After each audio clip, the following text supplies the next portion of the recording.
Hello and welcome to episode 39 of Good at Be podcast. We're nearly at 40 episodes. I can't believe I've been going for this long. Now, this is my first solo episode in a little while. I thought what I might do for this one is kind of wrap up all of my experience now that I've been through my explant surgery and the recovery, and from the experience from the women who I have spoken to and have shared their stories on the podcast. I thought I might do a bit of a Explant Bootcamp, Explant 101 episode where I just sort of wrap up all of the information that we've shared in all of those episodes around the lead up to Explant, speaking to your doctors, going through the surgery, how to prepare, that kind of thing. So if you're leading up to Explant, hopefully this episode helps you. If you have explanted and you're listening to this and you've got some more tips, feel free to reach out to me as well. I'm more than happy for you to get in touch on the social media or on my email address. The email address and social media accounts will be listed in the show notes. This episode also lines up with some free resources that I have created for anyone who is explanting. So there is no requirement to sign up to any mailing lists or anything like that. What I've done so far, I have placed these documents, so there's 2 of them, into an open Google Drive folder. Again, I will pop the link to that one in the show notes. It's also on my Instagram account. So if you go onto the Instagram, in the bio, I've got like a link tree. There is a button there for this Google Drive folder. So that folder, I have the explant resources that I'm going to go through today. Plus, if anyone who's been on the podcast wants to share any photos, I'm including those photos in that folder. So far I've got the photos of Julie's capsule. So Julie shared her story previously and she sent through the photos of, she had one polyurethane breast implant. So I've got a photo of the capsule from that one in that folder. So feel free to jump in there. It is open to everybody. I've also got, I don't know whether anyone would want to fill this in, but I have created a little visitor's book, I guess. It's just a document in the folder. It should be open for anyone to fill in. It's just got any contact details. If you want to share your social media details in case you've got your story to share and you want people to jump on and follow you, any feedback or any messages that you'd like to share, please jump on and leave a little hello there if you do jump in and have a look at those resources. Now, those resources are an ever-evolving project. So again, if you've got any feedback on anything that helped you that's not in those resources, please let me know. I'll jump on, update them, and update the files that are in that folder. So obviously, in the very early episodes of the podcast, I have shared what I was doing in the lead up to my explant surgery. But yeah, I thought do one episode where I wrap it all up together, make it easy for anyone to access, so it's all in the one spot if you need any help with explanting. So let's start at the beginning when it comes to explanting, and a lot of information will be specific to Australia. So if you are overseas, you'll likely find a lot of information on good surgeons in the Facebook groups. In order to see your specialist, you'll need to first see your general practitioner or GP. This is where your GP could also investigate whether your surgery could potentially be covered under Medicare. So there are specific criteria that you need to meet. And I think there's certain levels of severity that you need to meet to be covered under the public system to have your surgery done. I can't find a lot of information on it. It doesn't seem to be readily available on the internet, but definitely talk to your GP about whether you meet that criteria. Otherwise, all of us are very aware that you can spend thousands of dollars on this surgery, but wherever it is possible, see if you can get it covered. Your GP would potentially send you off for scans. So some people will have an MRI or an ultrasound done on their breast implants to see if there are any ruptures or anything like that. Before you do see a GP though, note down your breast implant illness symptoms and do some research on surgeons with a good reputation in your area. So again, this is where those Facebook groups are really useful because women will share their honest experience with their surgeons. I would recommend noting down maybe 2 to 3 that you would like a referral to. I would also recommend around this stage, and again this is if you are explanting in Australia, that you join Professor Davis' study on safer breast implants. I have shared the link to this one in previous episodes, but I will place it in the show notes for this episode too. So one step within this study is to get specific blood tests done. So this will give you enough time to get the referral for those particular blood tests from your GP. GP. So you can do this before seeing your GP initially, but you can always go back to them after you've booked in your explant surgery to get the referrals for those specific blood tests. At your GP appointment, they may also have some recommendations for surgeons who are able to complete explant surgery. I would recommend, if it is possible, I know there can be a wait for some surgeons, but maybe get a referral for 2 to 3 surgeons just to get multiple opinions, multiple prices, and just to see who you gel with. It's really important to be comfortable with your explanting surgeon. You may find that there is a decent wait to see some surgeons. There is more and more information out there about breast implant illness nowadays, so I have no doubt that the wait would be due to the uptake of the explant surgeries. I know this wait's frustrating, and especially if you're anything like me, once you've made that decision, you just want it done now. But unfortunately, that's not always possible. Take this a period of time between, seeing your surgeon and having the surgery as an opportunity to prepare for your surgery, which we'll go through a bit later on in the episode. So in the resources that I have created, I have included some questions that you can ask your surgeon when you do see them for your initial appointment. So firstly, will they remove as much of the capsule as possible during the surgery? So there's the options of total or partial capsulectomy or the en blanc technique.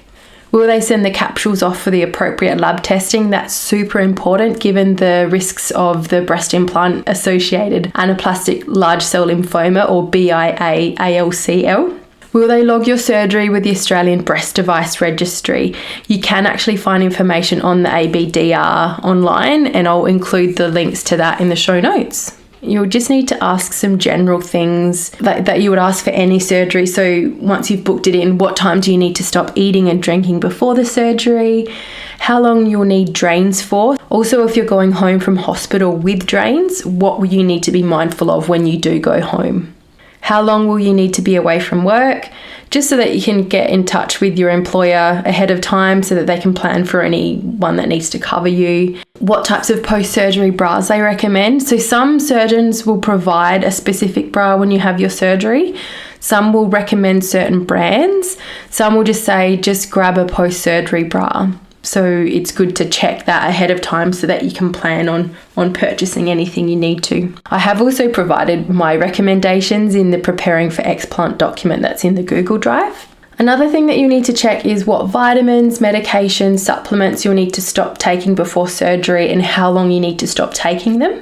And one thing that's super important as well is how should you sleep post-surgery. So there's a certain angle that your surgeon would prefer that you sleep after the surgery. Check on that and check for how long. It's super important to feel comfortable with the surgeon that you use. Not only they'll be completing like a major surgery on you, but also they'll be the person that you go to with any questions after the surgery, and you'll likely see them for follow-up appointments for up to a year after your operation. So it's really good to have a good relationship with them. Some people will argue that your surgeon must believe in breast implant illness. I'm not really of that opinion. I think it's super important that they understand your concerns, that they don't brush them off, but I wouldn't write off a surgeon just because they don't openly discuss BII.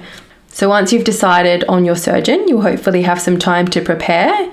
And the next part of the episode goes through what myself and my guests have found helpful in the lead up to the surgery. So firstly, get healthy. And this can mean different things to different people. But what I would recommend is linking up with the appropriate professionals. So that could include, but obviously not limited to, dietitians, a naturopath, personal trainers, exercise physiologists, psychologists, psychiatrists, or mindset or NLP coaches, or a counselor. So this is a big thing that you're going through both physically and emotionally. And if you feel like you're going to struggle with any aspects of that, be proactive and get in touch with the appropriate specialist before your surgery so that you can start the process of, your physical or emotional healing. Next, I'd recommend eating healthy whole foods, drink plenty of water, get whatever movement in that you can. I know from my own experience that movement with BII is not easy. I've mentioned in earlier episodes about the joint pain and the slow recovery from exercise and the fatigue that I experienced. So I wasn't able to do everything that I had done years before.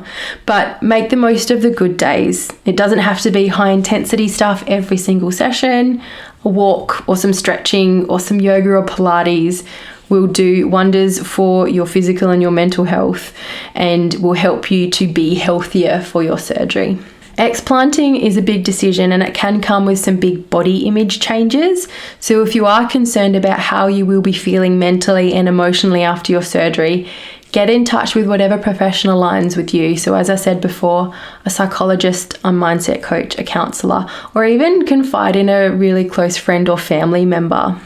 So next we're going to cover the things that you can buy in the lead up to your surgery. Hopefully your surgeon is able to provide you with some guidance on what post-surgery bras you should use. But if they haven't and you are in Australia, I purchased some from 3 stores and they were all relatively cheap. So I tried post-surgery bras from Target, Kmart and Best & Less. They all had their advantages, however, I found the ones from Best & Less to be the most comfortable. If you are buying these though, go the next size up from what you would normally wear as they're a little on the smaller side. They come with a zip up front and they have an extra piece of fabric that goes over the bottom part of the zip so that it doesn't dig into your skin. They're also a little longer than the bras from the other stores, so they actually cover your scars a bit further down rather than irritating them, so I found them really great for that. You'll also want to grab like zip up or button up tops or jackets, as they are easier and more comfortable to put on rather than having items of clothing that you need to pull over your head. Some people can't put their arms up after surgery and it's just a lot easier to be able to kind of just slide them on your arms and do them up at the front. I'd also recommend making sure that anything you do get and wear is loose fitting and comfortable. Button-up pajamas are also a godsend. It does depend on how you are required to sleep after your surgery, but I'd recommend avoiding any fabric that's too slippery. I made that mistake and I wore, I think it was polyester pajamas, and I ended up sliding down my wedge pillow in the middle of the night. So grabbier fabrics like flannelette, plain cotton are great, and they help to not slide down the bed. On the topic of sleeping, your surgeon should provide you with some guidance on how you should sleep after the surgery, as I mentioned before. I'm normally a side sleeper and I've normally struggled sleeping on my back after my previous surgeries. So I purchased some wedge pillows, one for below my head and one for below my legs to mimic sleeping on my side, and I loved it. I still have those cushions now and I will take them away from me if I'm sleeping in a different mattress to what I have at home. And if you do have the time to have a few nights where you sleep on those pillows before your surgery so that you can get used to those pillows as well. Some women find they sleep well on a big pile of pillows and others have loved using the pregnancy or body pillows. You may be going home from hospital with your drains still in, so if this is the case, I'd recommend something to hold your drains. This could be ensuring that your clothing and pajamas have pockets to place the drains into, or you can actually buy drain holders. I've seen some on like Amazon and Etsy, that kind of thing. You can easily find them online for quite a good price. Some other items that you might like to buy include slide-on shoes or slippers so that you're not having to bend over and tie up laces, wet wipes or baby wipes as you may not be able to shower for a couple of days post-op, and earplugs. Hospital wards are so loud at night. Some things that you can do to make the transition home easier can include preparing some meals ahead of time and popping them into the freezer so that you only have to warm them up when you're wanting a meal. Cut out all of the loops and tags off of your clothes so that you don't get caught in them when you are getting changed. Give the house a clean and make a comfortable area for yourself for when you do get home from hospital. Have power points and remotes close by so that you can charge any devices that you might use. Get anything down from high shelves, as a lot of us, like I said before, haven't been able to reach up high after our surgeries. And organise for someone that you trust to drive you to and pick you up from the hospital, as you won't be allowed to drive for a period of time and your specialist will let you know how long you shouldn't drive for. This does include someone who can carry your hospital bags post-op and who you know and trust will drive carefully. Look into parking options at your hospital to alleviate any stress on the day. So I'd recommend doing that, ahead of the surgery. Ensure that you've completed any of your admission paperwork and submitted it to the hospital.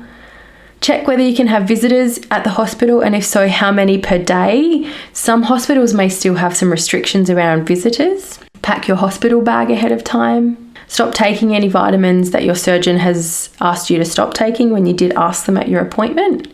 And I still think this is relevant. I do it anyway, but remove any nail polish or fake nails. So next, what to pack in that hospital bag that we just mentioned. Pajamas, post-surgery bras, your zip-up and button-up tops, slide-on shoes and slippers. I'd recommend a U-shaped pillow. This will be useful both for in-hospital and on your drive home from hospital. Baby wipes or wet wipes. Any drains bags that you have purchased to carry your drains if you go home with them in. Earplugs, books and magazines, and headphones. So things to consider on the day of the surgery include stop eating and drinking at the time specified by your surgeon. Avoid moisturizers and deodorants based on your surgeon's recommendations.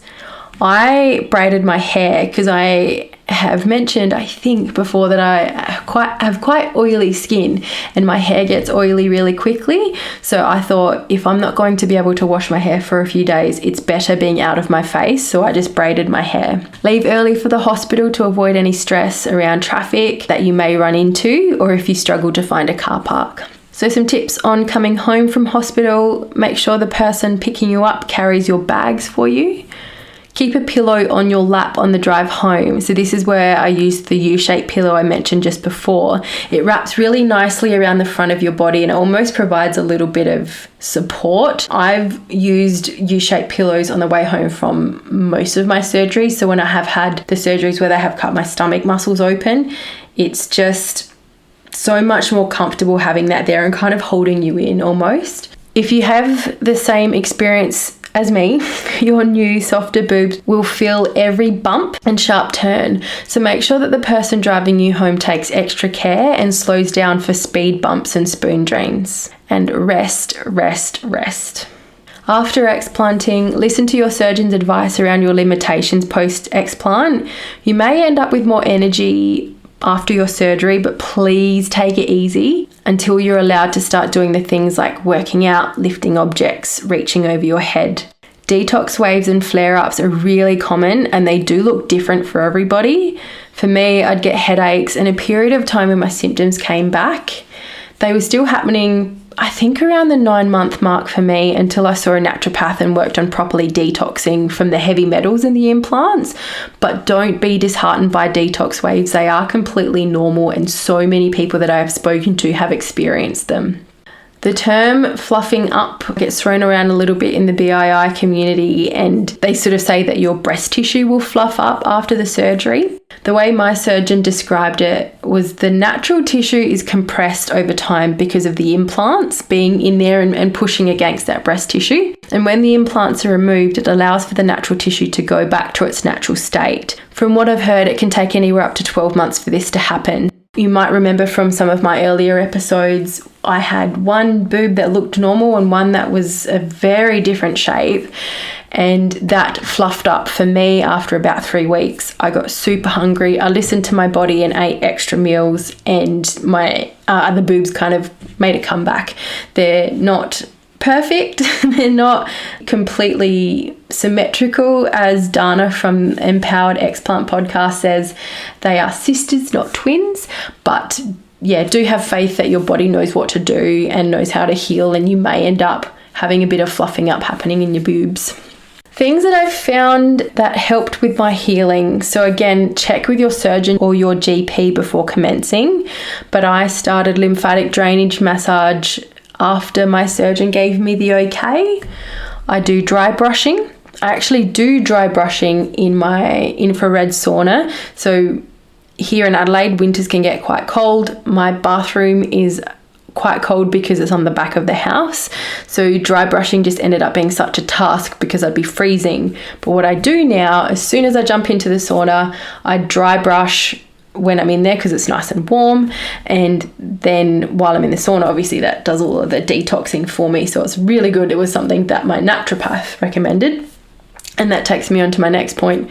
Seeing a naturopath is what helped me post-surgery. So I did have that period where I felt really great, but then I seemed to go back to having BII symptoms about 9 months post-surgery, and I just hadn't detoxed properly from having the implants. My body doesn't detox naturally very well on its own, so I saw a naturopath and she walked me through the whole process of, I'm still seeing her now, I'm still in the process of healing from some of the stuff that the implants have impacted, but I just cannot brag about them enough. They do some amazing work. I find them a really great practitioner for preventing health problems. They try to get on top of things before like a GP's blood test ranges would actually show that you have a condition. They try and get on top of that before it becomes a thing. So see a naturopath if it's something that you are interested in.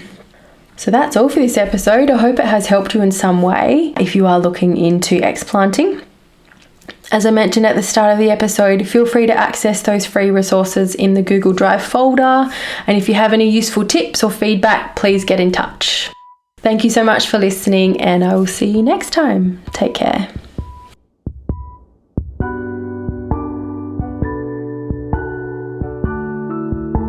This podcast shares my own experience and research. I'm not a medical or health professional.